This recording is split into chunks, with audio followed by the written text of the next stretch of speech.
Ես Լարս անցնում եմ, Լարս անցնելուց հետո ես հասնում եմ Մոսկվա, հետ եմ գալի, որ հասնեմ Երևան, իմ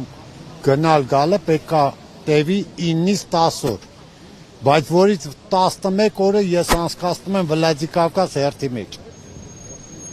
Դե հիմա տեսեք, կերիքի թե չի երիքի։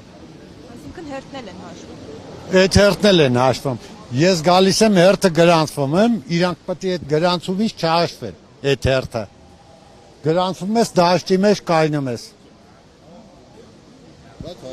Հա, հաշվում են այդ հետը, գալիս է դուց է գալի։ Հիմա ուղիղ 90 օր է։ Պեչատների խփած օրերով հաշվում եմ։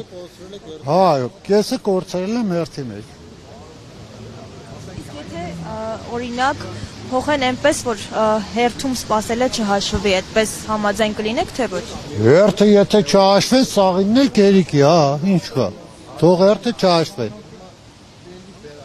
Հերթը չհաշվեն, դե դու պատկերացրեք, ես 30 օր ունեմ, կարամ մինչև հունվար 2 ռեսել անեմ,